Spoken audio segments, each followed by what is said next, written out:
today we're going to be making our blueberry donuts and our funnel cakes.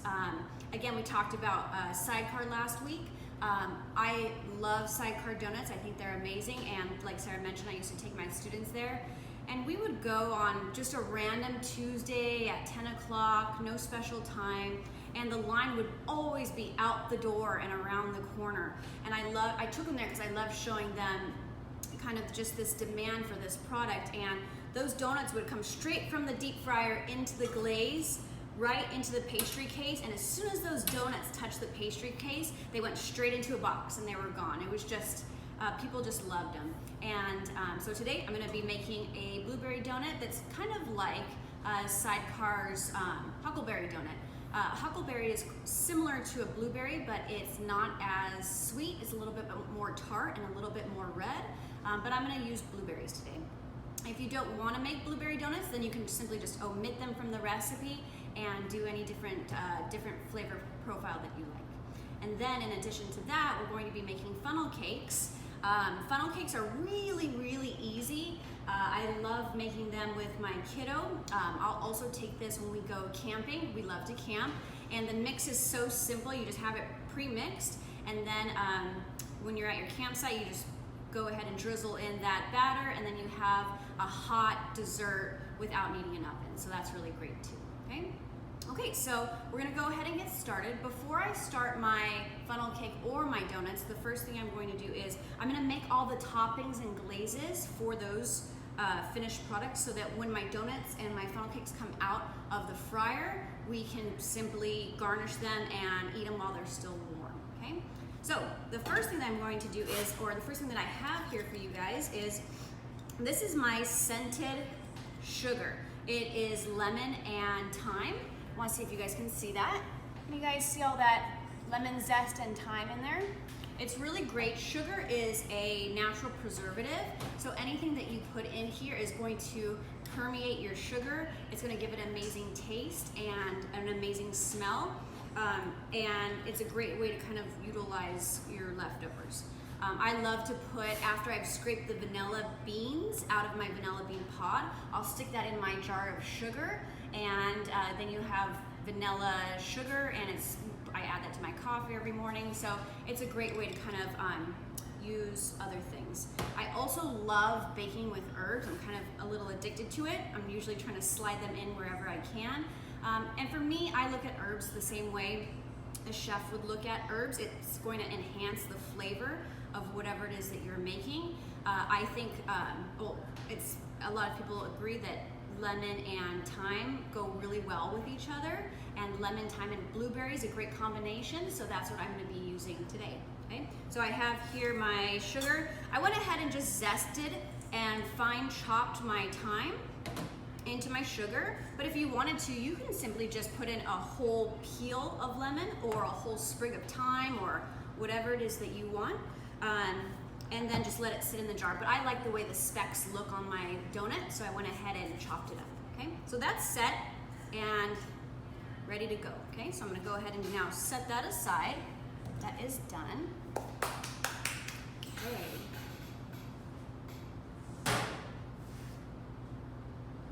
The next thing that I'm going to make is my blueberry glaze, okay? So I have here my bowl. I'm gonna go ahead and add my powdered sugar. You can sift your powdered sugar, but I've been lazy as a young baker and skipped this step, and it still works. You still have to work out the lumps regardless, so you can sift it or not. So I have here my powdered sugar, and then I'm gonna go ahead now and add I have my blueberries that I went ahead and put through the food processor. Again, if you wanted to, you could use blueberry puree instead of crushing up your blueberries if you don't want those blueberry pieces, but I personally love them. And when it comes to making a glaze, really, again, the sky's the limit. All you need is your powdered sugar and some sort of flavoring and liquid. If I want a chocolate glaze and I add cocoa powder to this, I still need some sort of liquid to make it nice and smooth. So I could add a little bit of milk, a little bit of water, But if I have something that's a little bit runnier, like a blueberry puree, I can use that as my water. When I'm making donuts, I love coconut, so I'll add coconut milk to this, and then I'll roll them in some toasted coconut at the end. So there's lots of different options, okay? So I have my powdered sugar. I'm gonna go ahead and I'm gonna add my blueberry juice to this, because I really want the majority of liquid to come from my blueberry, so I'm not just watering it down. So I'm just kind of just pressing out that liquid, okay? We'll start with that. When it comes to making a glaze, it's very important that you don't add all the liquid at once. Otherwise, you're not going to work off any of those lumps. Even if you sifted your powdered sugar 10 times and you just dump that water in there, you're for sure gonna have lumps, okay? So you have to kind of make this thick paste first and then gradually add your additional liquid, okay? So I've started here, so clearly I have a ways to go. So now I can go ahead and start adding a little bit of water at a time. And this is one of the first recipes I start off with my pastry students, where we don't follow the recipe. And as bakers, again, we love recipes. We love it to be exact and precise. But it really depends on what outcome you're looking for in your glaze. Do you want a really thick glaze where if I dip my donut in there, the glaze is gonna stay right on top and not drip down the side? Or do you want that really transparent glaze, kind of like a Krispy Kreme glazed donut, where it's going to coat the entire donut and it's going to just absorb all of that flavor, the donut's gonna absorb all that flavor. For me, since we're making a cake donut today, like our huckleberry donuts, I want it to be thin, okay? So you can see here, I have this nice purple color. You can kind of see the viscosity of my glaze, how it's leaving ribbons. That would be the consistency that I'm looking for if I wanted it to be thicker on top. But again, I want this to be fluid. So I'm gonna go ahead now. I'm gonna add my blueberries, because that's definitely going to add an additional amount of liquid. We'll see what that looks like. Instantly, I can feel it loosening up, even though I kind of ran a lot of that liquid out of there. I'm really excited about this. This looks amazing. Okay, so you can see here it's lump-free, it's got a beautiful color, and the only thing that's in here is crushed blueberries, some powdered sugar, and a little bit of water. And again, sky's the limit on the flavors. You can go ahead and add vanilla if you like, a little bit of lemon juice. I love liqueurs, so you can add a little liqueur in there. Okay, so that's it. That's my blueberry glaze. That's set and ready to go. Anytime you add liquid to powdered sugar, it will crust. It won't get hard, rock solid the way royal icing will, but it will get a crust on top, which will never go away. So once you've added your liquid and you're not going to be using it, you need to cover it with saran wrap so it doesn't crust. Okay, so I'm gonna get some saran wrap. Go ahead and just... Bree, I have a question for you. Yes. How long does the glaze keep, and how long, the vanilla sugar you were talking about, how long does that keep as well? Good question.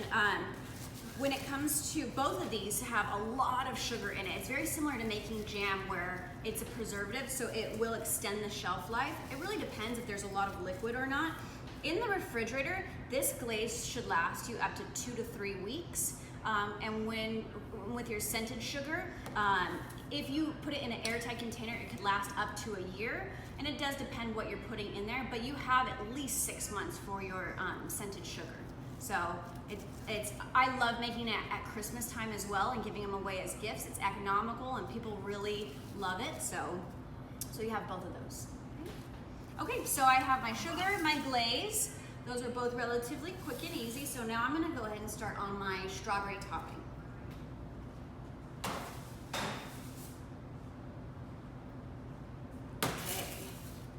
Okay, so let's see here.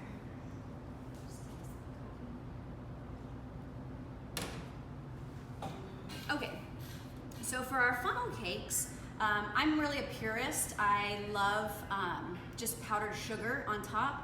I'm born and raised in Southern California, and I would go to Knott's Berry Farm multiple times in the summertime, and I would have a pass, and my mom would sometimes just drop me off to run inside just to get a funnel cake.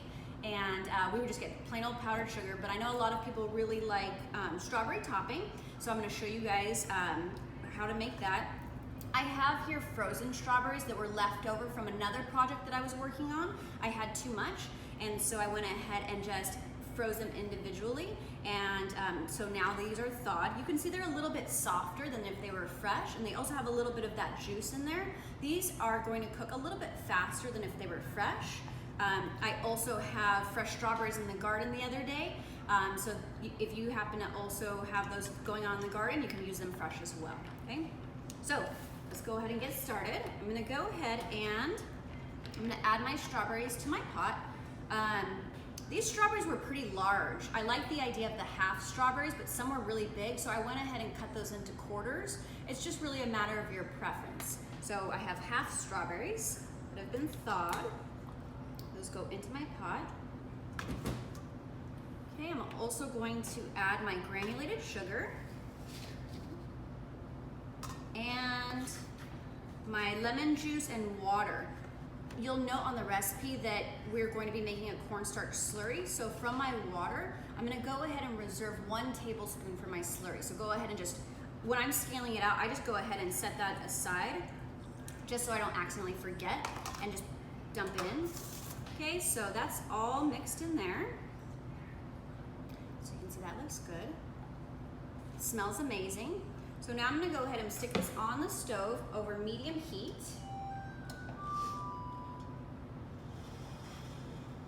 And again, you can see it's got a good amount of liquid in there at the moment, and that's because they were frozen strawberries that have thawed, so they have a little bit more liquid. You'll get the same thing with your fresh strawberries. It just takes a minute, so just be patient. Once I see that all of those juices have kind of come out and that those sugars have extracted the natural juices from my strawberries, then I'm gonna go ahead and add my cornstarch slurry. So while this is kind of going, over here I have my cornstarch and that tablespoon of water. I'm gonna go ahead and add that and just give this a little stir. The cornstarch is going to allow this mixture to really thicken, to kind of get that jelly-like consistency that's you traditionally find with your strawberry topping. Okay, you can see it's very opaque at the moment, but once it cooks, it will become clear. So that's set and ready to go for when I am stirring this. Once I see this mixture come to a boil, I can go ahead then and add my slurry. And again, I don't want to overcook this. I'm not making jam. If I was making jam, I would mash up my strawberries. Instead of cornstarch, I would be using pectin as the thickening agent. And I would also be cooking my, my mixture to a different temperature. But for this, the only temperature I really need to worry about and not really worry too much is cornstarch activates at 230 degrees. So I need to at least get my mixture to that point. But basically, if it comes to a boil, then your cornstarch is going to activate. Okay, this is just about there. You guys can see the steam. Okay, so now I'm gonna go ahead and I'm gonna drizzle in my cornstarch slurry as I'm stirring. So before I add this, just so you can see, it's boiling.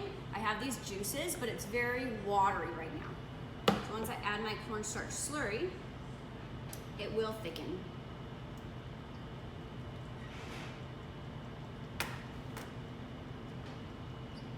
Okay, so just give that a good stir. Once again, let it boil. We usually say that we'll allow this to boil, and once it boils, we'll continue to cook it for an additional 30 seconds just to ensure that all of those cornstarch molecules have swollen and absorbed all that liquid. It happens very quickly.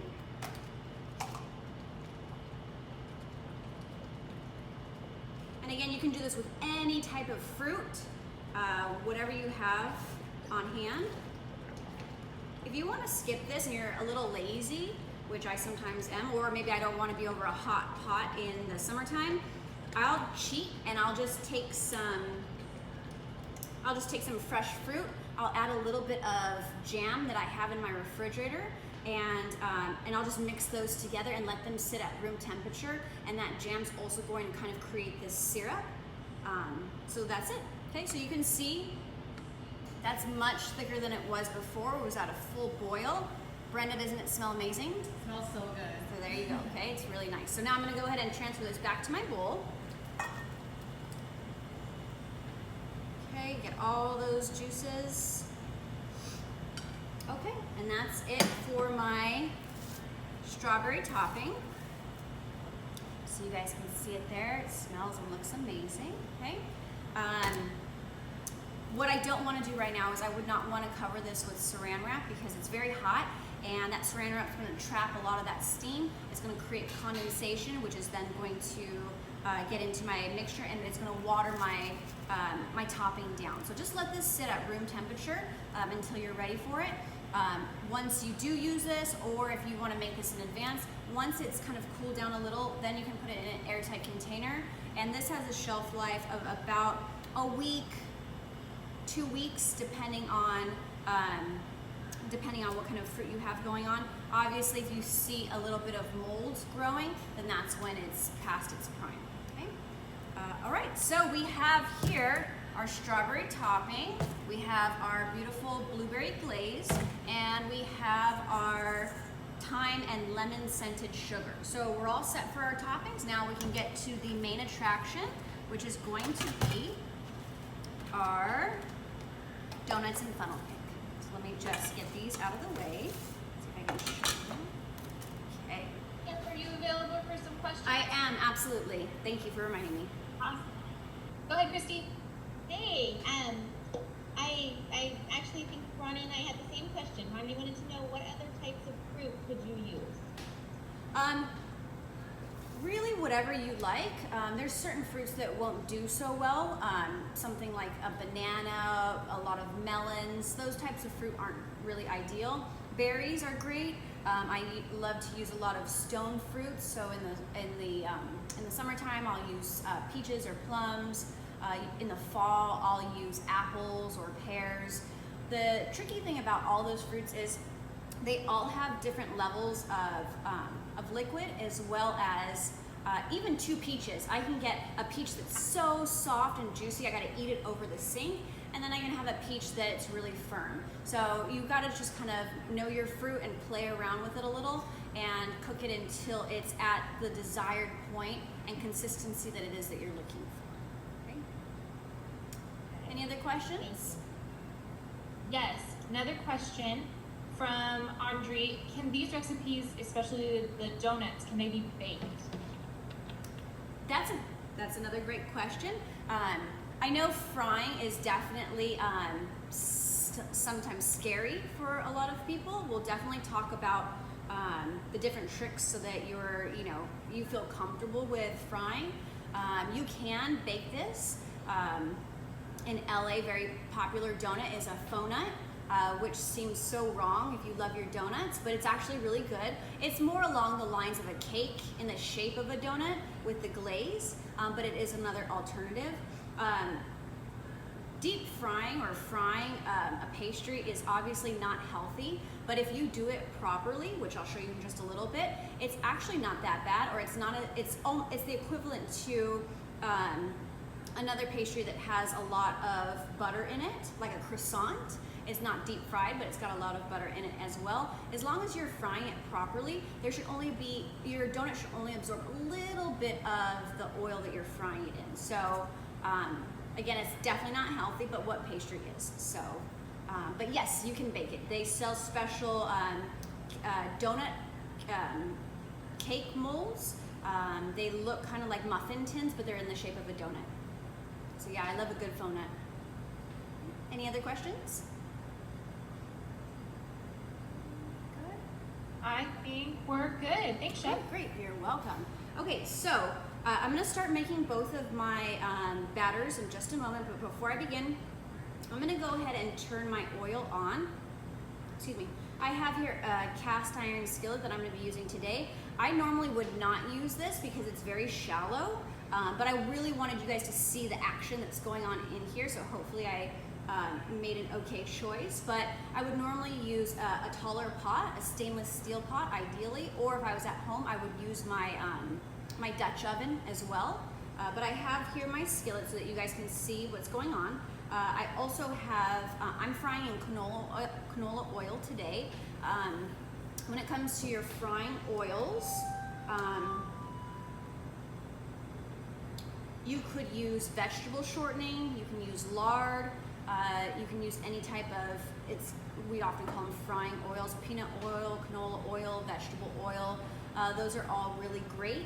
What we want to achieve is when we drop our dough, regardless of what it is, whether it's a churro, a beignet, a malasada, a funnel cake, any type of sweet dough that we put in here, we want it to hit that hot oil, and we want it to sear the exterior of our product so that it creates this barrier that will not allow this oil to penetrate. And it's gonna give it this really crispy texture on the outside.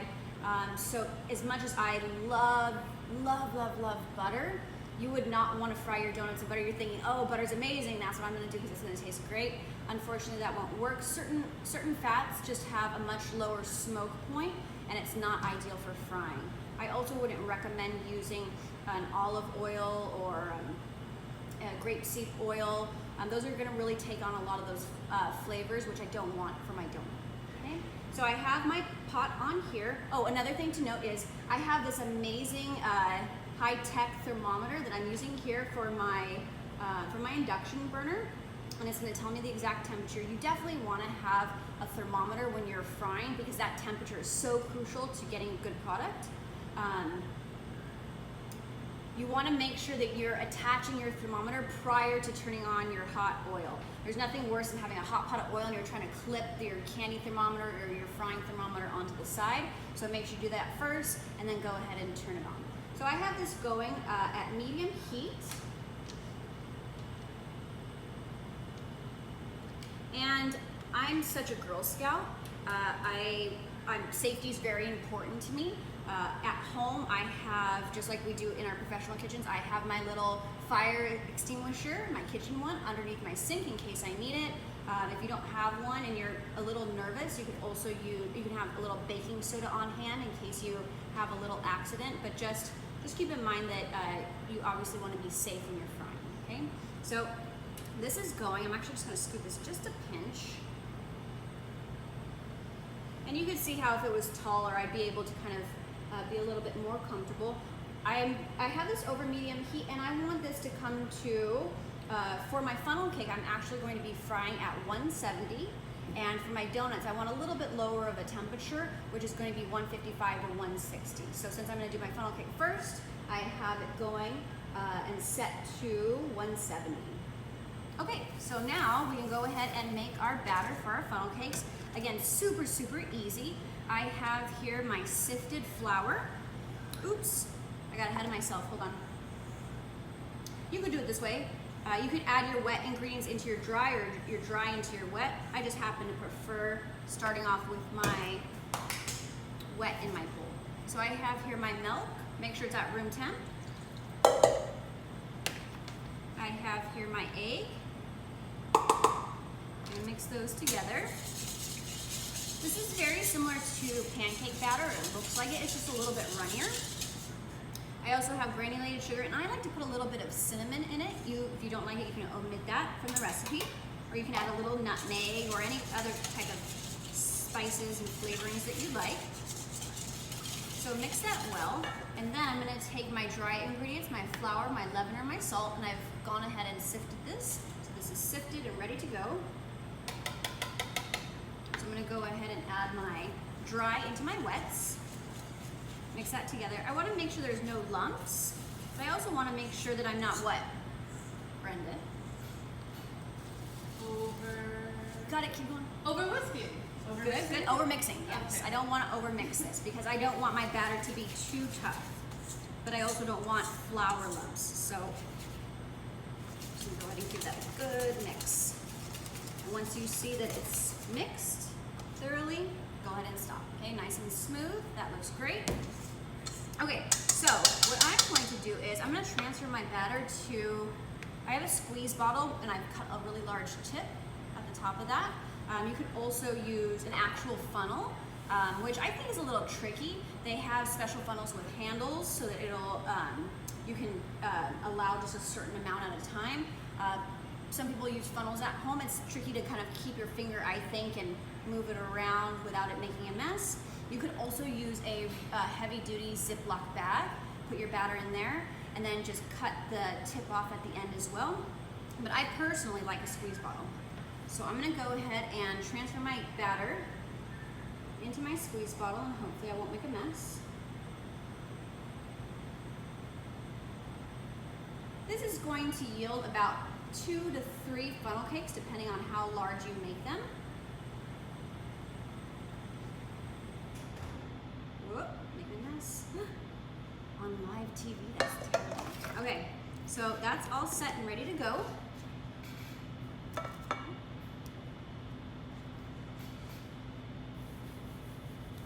That's it. That's my funnel cake batter. And it's a little tricky when you're frying for the first time. You're kind of going back and forth with the temperature, but once you get a good feel for it, you should be able to just breeze right through it. Okay, so now I'm gonna go ahead and start on my actual donuts. So I'm gonna pull that out. I'm actually going to go grab my blueberries. They're frozen. If you have frozen blueberries, you don't want to thaw it for this, or any type of frozen fruit. I want them to go in frozen. Otherwise, when I go to mix it up, all that moisture from the frozen blueberries is going to turn my dough. It actually turns it green, a very unpleasant color. So I'm going to grab those really quick. So I have here my frozen blueberries, and again, you can use fresh. You can omit them completely if you don't feel like having blueberries in your donuts. This can be just a plain old-fashioned donut, which is also amazing. Okay, so we're all set to get started. Is that good? Okay. I have here in my mixing bowl my room temperature butter and my sugar. I went ahead and creamed that. If you guys remember from last week, that was just where I have my paddle attachment. I have my butter, sugar, and I just mixed it together until it was well blended. There's not a crazy amount of butter in this recipe, so it's not like a chocolate chip cookie where it's going to be completely doubled in volume, super fluffy and pale white. I just want it to become a little bit softer and blend together. Okay? This donut is not a traditional yeasted donut. This is an old-fashioned cake donut, which the huckleberry donut is. We're gonna start off with this type of donut, and then next week I'm gonna be making yeasted breads, so we can talk about yeasted breads, and then you can find a donut recipe that you like and simply swap it out for a cake donut if you prefer, okay? So I'm gonna go ahead now, and again, I have my butter and sugar in the mixer. They're creaming together.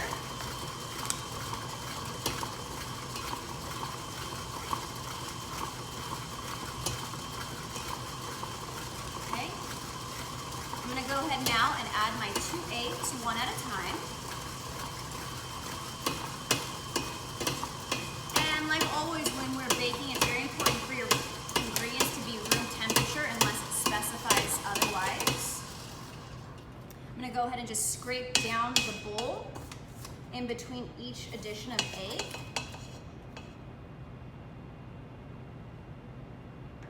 Okay, let that mix. Add my other egg to this. Just let that blend together. Again, if you don't have a KitchenAid, you can do this with your handheld beater at home as well. Or, of course, you can just do it by hand. It's just going to take a little more effort.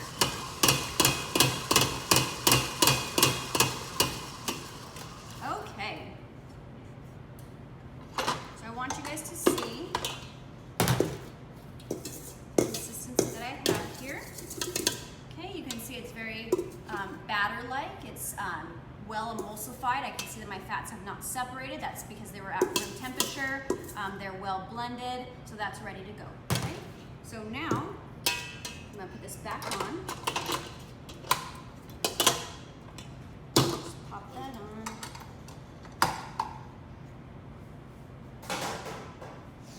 Okay. So now I have my sifted dry ingredients and I have my milk. what I'm going to do is I'm going to be alternating between my dry and wet ingredients until it's nice and blended. And again, I really, really want to make sure that I am not over mixing my batter for this. I really don't want a tough donut. I want it to be really soft and cakey and just melts in your mouth. Okay, so the first thing is I'm gonna add half of my flour. And we talked about alternating between dry and wet ingredients in the first video. If you prefer to do dry, wet 3 times, then by all means. I personally like to do 50-50 to dry or wet. Once I see this is just about completely blended together, I'm gonna go ahead and start drizzling half of my liquid.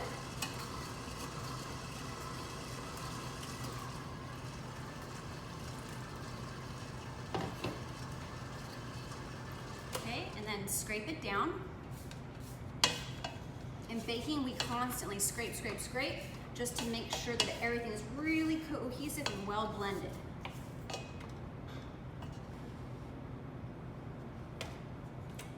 Okay, once I see that it's nice and smooth, I'm gonna go ahead and add the second half of my flour.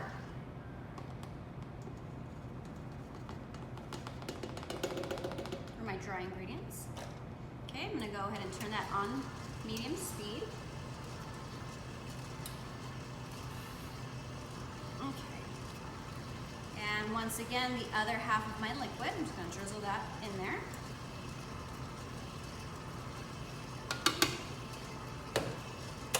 Okay, and right before it completely comes together, I stop it and I'm gonna scrape it one last time.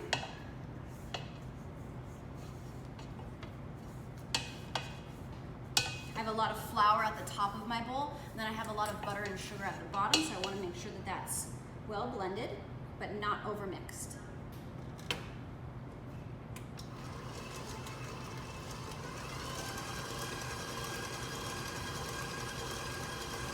Okay, I can see that it is coming together. That's it. Okay, looks great. So let me show you what that looks like.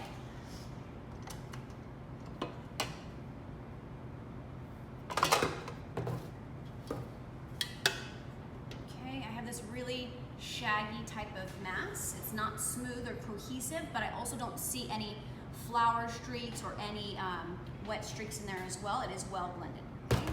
So that's set and ready to go. So now for the fun. So now what I'm going to do is I'm going to stir my blueberries in.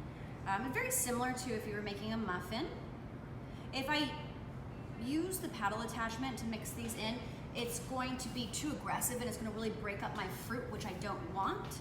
I want to just gently stir it together, and I want to make sure that there's a little bit in every bite. So you'll want to do this by hand.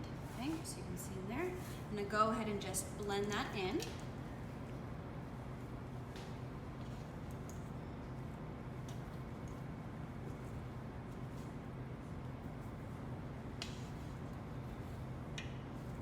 I'm kind of just folding and mixing. Give it a little tuck. All right. In baking, when we're adding goodies into our doughs and batters, if we really love something, the instinct is to just add more to it. I love cheese, so I'm gonna put tons of cheese in my bread, or tons of blueberries. And it gets to a point where it's too much. Usually 50% is our threshold, because then it winds up being more fruit than actual batter. So keep that in mind. Okay, so that looks good. So I'm all set to go ahead and lay this out onto my table. And I have here a little bit of bench flour. A side note really quick, I'm sorry, I think I might have said 170 for your frying oil. It should be 370, I apologize, thank you. Okay, so I'm gonna go ahead now and let me grab this really quick. Okay, so I have my bench flour here. I have my clean table. And bench flour is just your all-purpose flour. You can use any flour, it really doesn't matter. This is just gonna keep your dough from sticking to the table. When we have a dough that's really wet, we wanna be slightly more heavy-handed just so that it doesn't stick. But don't pour your flour onto the table, because then you're just going to be adding all of that additional flour into your dough, which we don't want. Also, just grab enough for what you need or what you think you're gonna need. You don't wanna be sticking your hand into your flour bowl that you're then going to be baking with later on. So traditionally, we'll either keep this separate just for bench flour, or we'll discard this once we're done using it, okay? Okay, so I'm gonna just take my flour, dust my table. I always, anytime I'm gonna be touching dough, I always just put a little bit of flour, like a nice little dusting on my hands to keep it from sticking. Okay, it's a bit of a stiff dough, so I'm gonna go ahead and just lay that on the table. Is that better?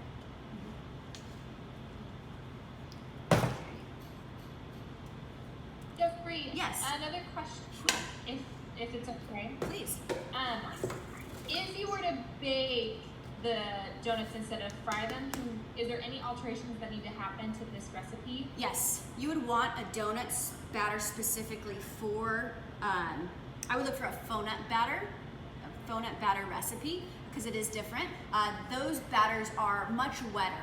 It is going to be where we can actually pour it into the mold.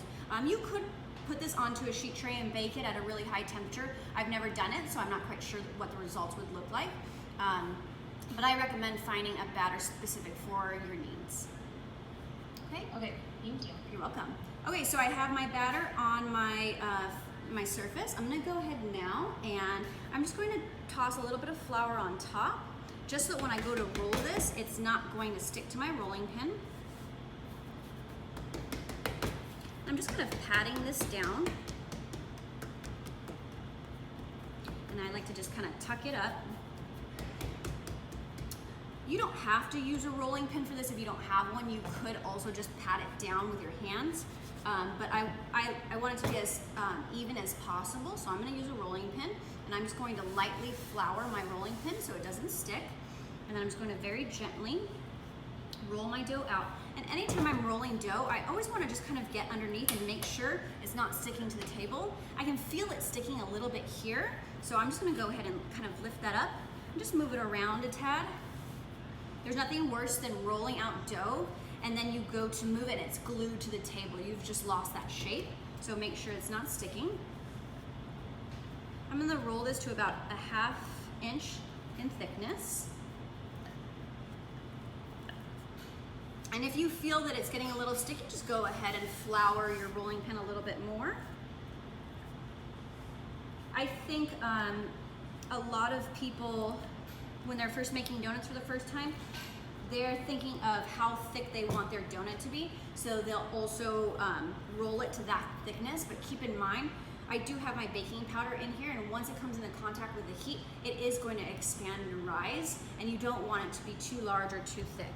So what I like to do when I'm rolling out dough is I use my hand just to feel it. I can feel where it's too high or too low. Otherwise, I just get down low, and that's really the best way for me. I can see it's too high right here. So I'm just gonna apply a little bit more pressure just right there. Okay, and that's it. So now, let me move this out of the way. Chef Bree, Yes. in the recipe, it mentions that there's a 10-minute rest period where the dough's covered. Yes. If you don't do that, how does that affect the baking or the frying of it? What's going to happen is it's going to help your dough to relax a little bit more, so that when it does hit that hot oil, it's going to help it to expand.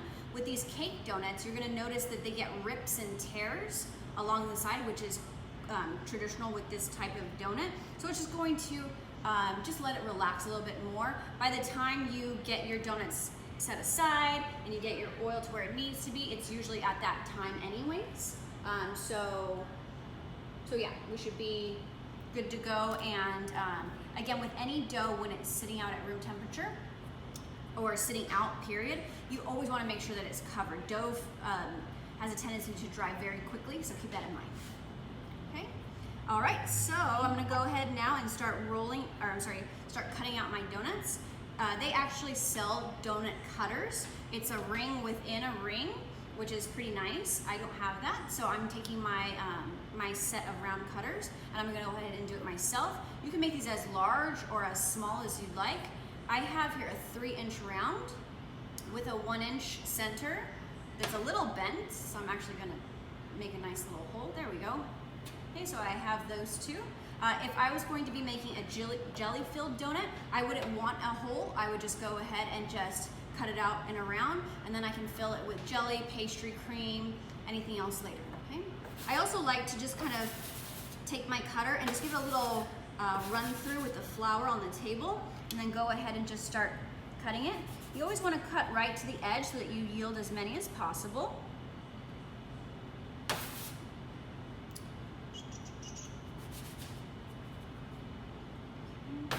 And in between each addition, I go ahead and just give that a little moving around. Any other questions so far? How many of you guys are gonna try this recipe today? Good, okay. And then that center one. Okay, so once I have all my rounds cut, I'm then going to go ahead and come back in with my hole cutter. Just cut that hole out.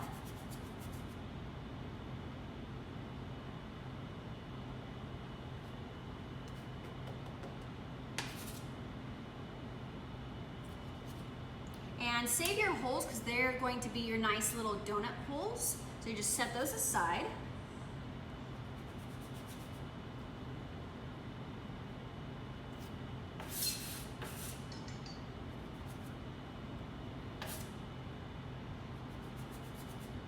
Whoop. This one's sticking a little. I can tell it's a little moist right there because of the blueberries. So you're just gonna wanna go ahead, and dough loves to stick to dough, so if you have dough on your cutter, just go ahead and make sure that you're flouring it well before the next one. Ooh, it's sticking to me. Okay, there we go. So I have all my donut holes over here on my sheet tray. So now I'm gonna go ahead and lay out my actual donuts. Okay. So I'm just gonna go ahead and very gently lift my donut so that it doesn't lose its shape too much. Just be gentle with it.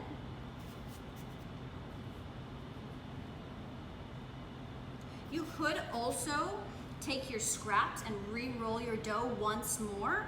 We never want to roll dough more than twice. So once I have re-rolled it with my scraps, that's going to be the last time that I use that dough. Okay? I have one more little guy that's not going to quite fit here. So let's see if I can squeeze him in. Ah, I can. There we are. Okay, so I'm going to go ahead and take, and sometimes I like to just cut little chunks and fry little corners and bits just for the team to enjoy. But I, again, can go ahead and very carefully just kind of bring that together, roll it out once more, and get one more round of donuts. Okay. Any questions on that? Good. Okay, so I have here my donuts, and again, by the time I have my oil where it needs to be and I've cleaned up, it should be ready to go. Okay, so I'll set that aside. I'm gonna go ahead and wrap this, and I'll get to this in just a little bit. Another thing is when you are working with dough and you have dough on your hands, you definitely don't want to just be putting dough down your sink or with your bowls when you're cleaning. It will clog up your drain. So you want to scrape dough into the trash can as much as possible. And another trick you can do to get dough off of your hands is you can put a little bit of flour on your hands, your bench flour, and rub it over the trash can, and it'll kind of absorb that dough and it comes off really clean. Then you can go ahead and wash your hands. Okay? All right, so do we have any questions before we start frying? I think we're good. Fry away. All right.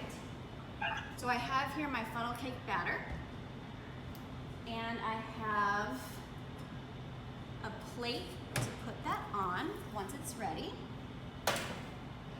I'm also going to use some tongs just to kind of move my funnel cake around once it's in there. All right, 370, all ready. Okay, you guys ready? Very hot. Here we go. So I'm gonna go ahead and get close to my oil. I don't want to drop it from high up, otherwise it's going to spatter. And then I'm just going to create this little circle. If your oil is hot, it should rise to the top. If it does not rise to the top, that means that it wasn't hot enough.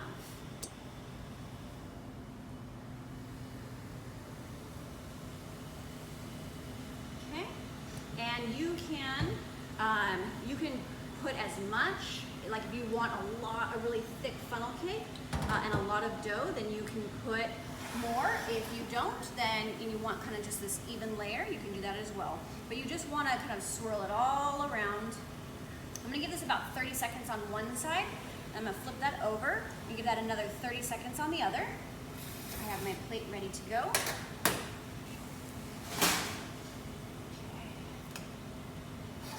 Okay, I'm going to very carefully just take a peek underneath to see how it looks. It looks nice and golden brown, so I'm going to very carefully flip this upside down. Ooh.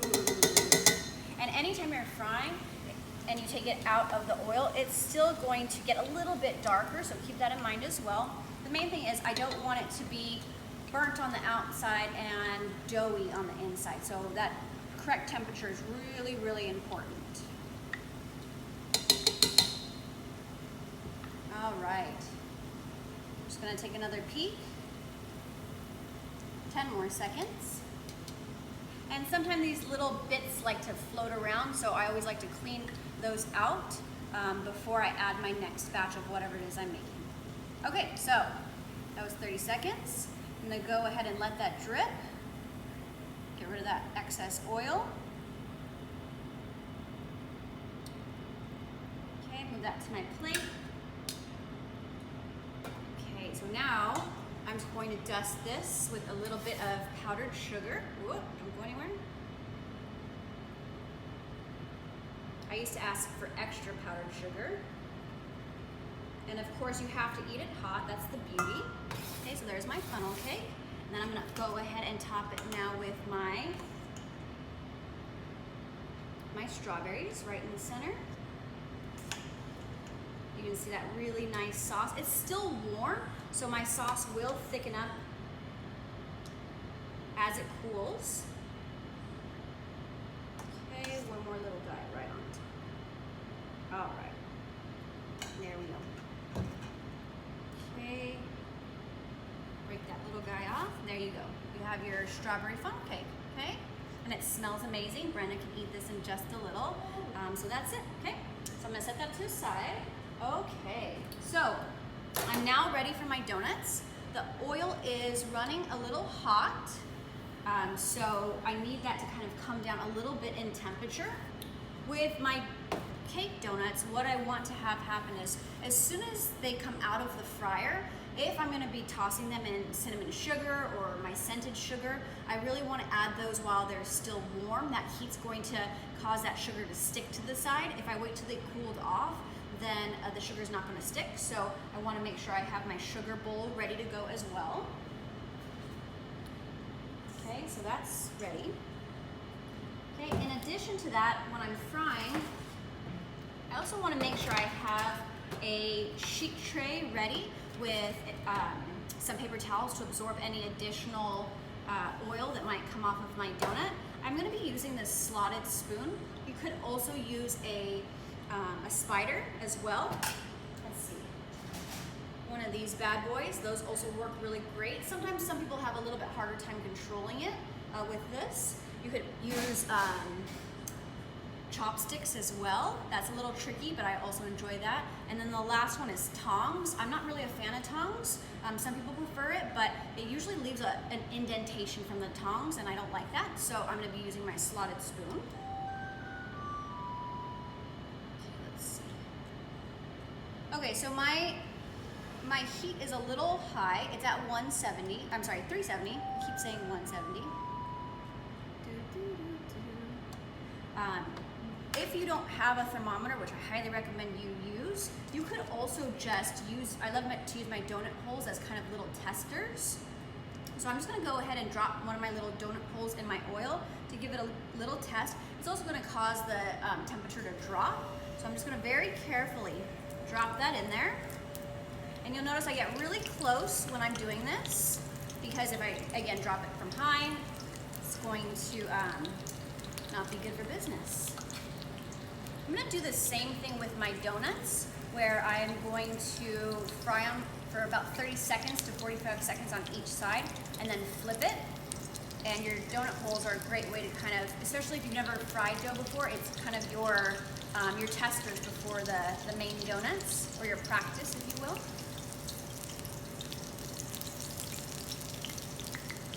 Okay. Chef Briana, I have a question. Yes. So with the funnel cake versus donuts, with the funnel cake you let the oil drip, and then the donuts you have the paper towel. What's the difference? with that? Also a good question. The donuts are usually gonna be a little bit greasier than the funnel cake. And you could certainly put paper towel down as well. When it comes to your donuts or anything that you're frying, if we do a good job searing, there shouldn't be too much oil, but just think of any oil on your paper towel. Whatever oil is on that paper towel is at least not in that donut. So you could do it for your funnel cake as well. But since I'm gonna dig right into it, I usually don't.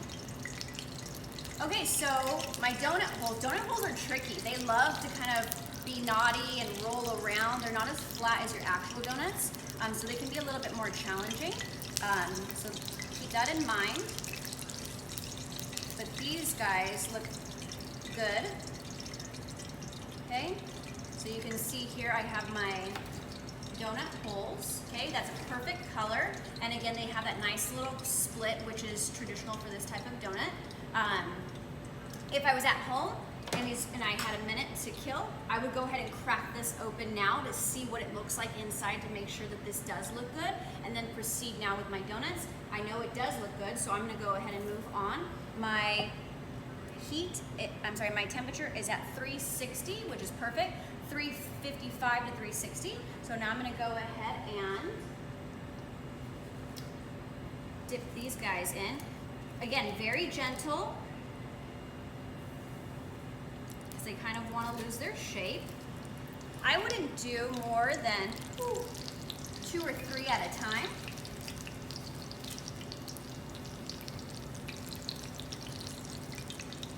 Okay. You can see my oil's right to the really top of my pan.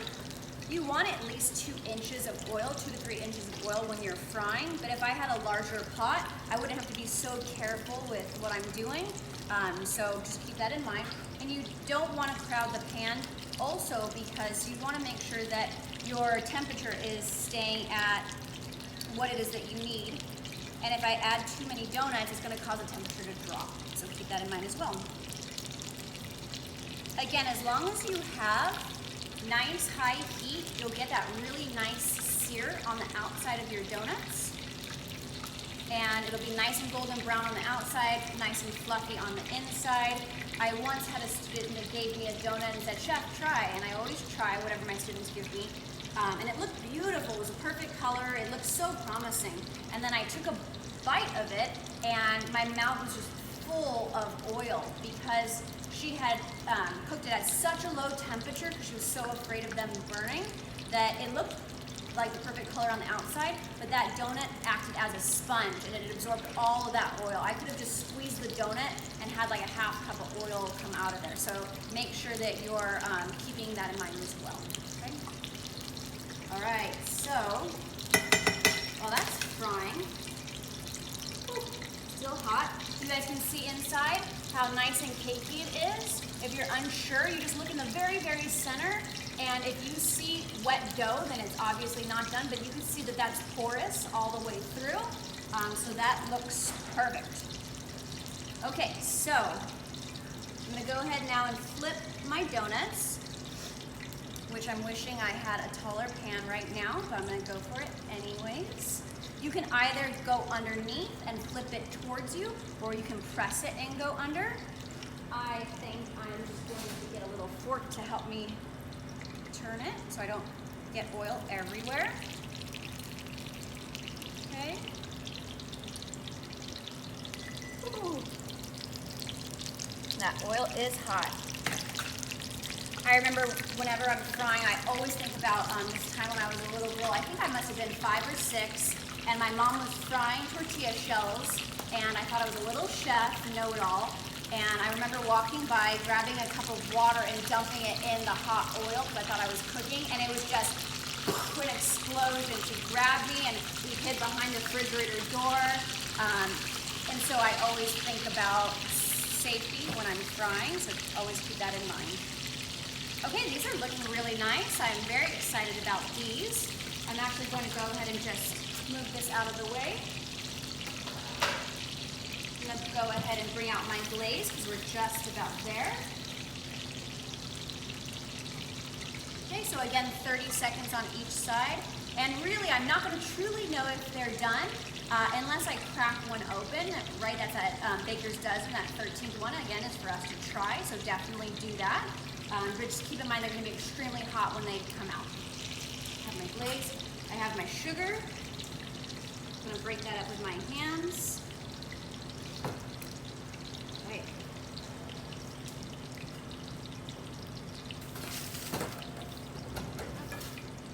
Okay. I think that's just about it for these guys. I don't know where I work.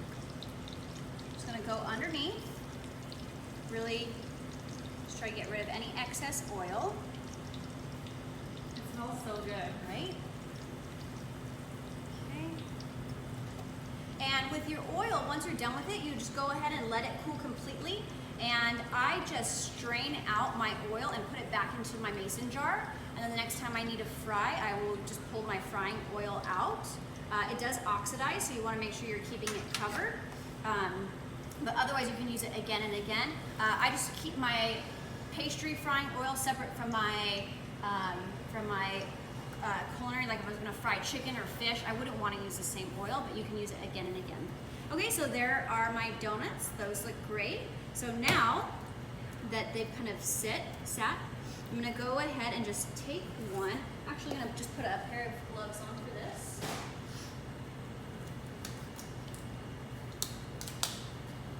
I'm going to take my donut and toss it in my sugar. Again, you could do classic cinnamon sugar, which is really great.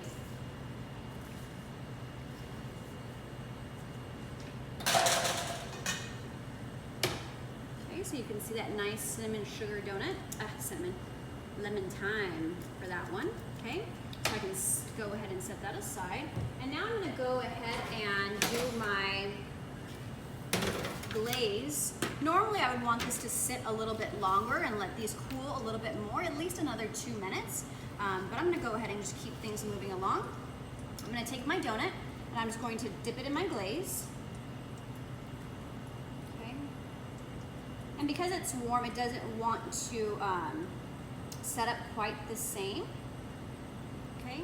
But when you dip a fried piece of dough in glaze, it's going to absorb all of that flavor in that glaze as well. So that's also really nice. Okay. And I have one more.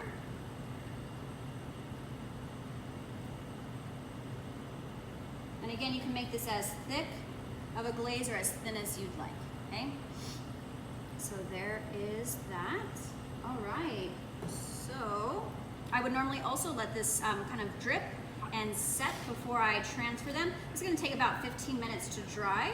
I'm just going to go ahead and stick that on my pretty little board here. Okay. Okay, so that's it. I have my beautiful donuts as well as my little donut holes. Okay. And that's it. Again, donuts are great because you can be really creative. So do whatever you guys want or whatever you happen to have lying around at home or in the pantry. And that's it. Any questions? Beautiful, Chef. Good? Okay, great.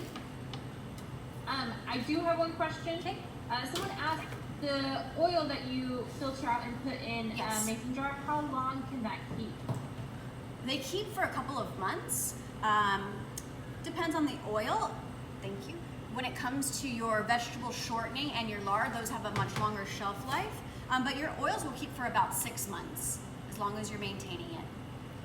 Unfortunately, some restaurants will use oils forever, and it'll be black as night because they just keep reusing and reusing it. So it just depends. But I say I say a good 6 months. And if you see that it's become very dark in color and you don't feel you want to use it anymore, then you can go ahead and discard it. The only thing that sucks about frying is once you're done with that oil, you can't just stick it down the drain or anything like that. You would either have to take it to a recycling plant that will recycle it, or you can put it in some sort of container and then throw it away in the trash. I had a student that that owns multiple donut shops now in Memphis, but prior to that, he used to test his recipes at home, and he didn't know he would just dump the oil in his garden in the grass, which was a big no-no. And then there's now a big bald spot where he would dump his oil out. So that's the only thing about recycling your oil. Okay, and that's it. Any other questions? Jeannie asked, I believe you're using canola oil, but could you use coconut oil? Ooh, that's a good question. I'm not sure. I've never fried in coconut oil. That's really interesting. I love baking with coconut oil as a substitute. The only thing about coconut oil, which I don't mind because I love coconut, is it will give your donuts a coconut taste. So that's something to keep in mind. But I'll have to look that up and get back to you. I'm curious too. Cool. Any other questions, guys? You can type in the question. You could raise your hand, and I can unmute you. Let me know.